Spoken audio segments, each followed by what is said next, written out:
South ఇండియాలోనే biggest sorry store మన Varahi silks మన విజయవాడ ఎంజీ రోడ్ లో డిసెంబర్ 4వ తారీఖున ఘన ప్రారంభం.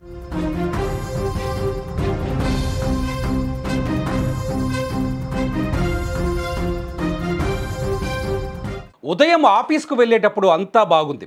సాయంత్రం ఇంటికి వచ్చి చూసేసరికి గుండె పగిలే దృశ్యం కనిపించింది. ఓవైపు రక్తపు మడుగులో కన్నబిడ్డ, మరోవైపు ఉరికొయ్యకు వేలాడుతున్న భార్యను చూసి ఆ అధికారి హడలిపోయారు. అనంతపురం జిల్లాలో జరిగిన ఈ ఘటన స్థానికంగా తీవ్ర కలకలం రేపింది. కర్నూలు జిల్లా తాడిమర్రికి చెందిన రవి ప్రస్తుతం అనంతపురం జిల్లా రామగిరిలో డిప్యూటీ తహసీల్దార్గా విధులు నిర్వహిస్తున్నాడు. 5 ఏళ్ల క్రితం ఇతనికి అమూల్యతో వివాహం జరిగింది. వీరికి 3.5 ఏళ్ల కుమారుడు సహర్ష ఉన్నాడు. ఉద్యోగరీత్యా రవి తన కుటుంబంతో కలిసి అనంతపురంలోని శారదానగర్లో నివాసం ఉంటున్నాడు. గురువారం ఉదయం రవి యథావిధిగా తన విధులకు హాజరయ్యేందుకు ఆఫీస్కు వెళ్ళాడు. సాయంత్రం పని ముగించుకొని ఇంటికి చేరుకున్నాడు. ఎంతసేపు కాలింగ్ బెల్ కొట్టినా, తలుపు తట్టినా లోపలి నుంచి ఎలాంటి స్పందన రాలేదు.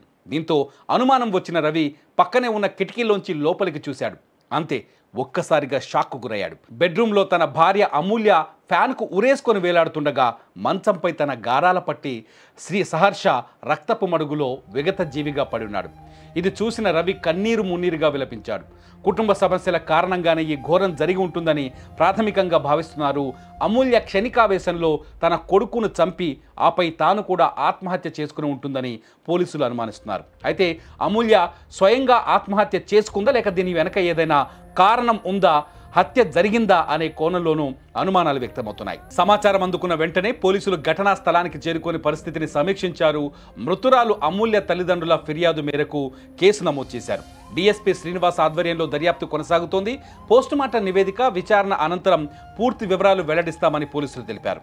పచ్చని కుటుంబంలో చోటు చేసుకున్న ఈ విషాదం శారదానగర్ వాసులను కంటతడి పెట్టించింది.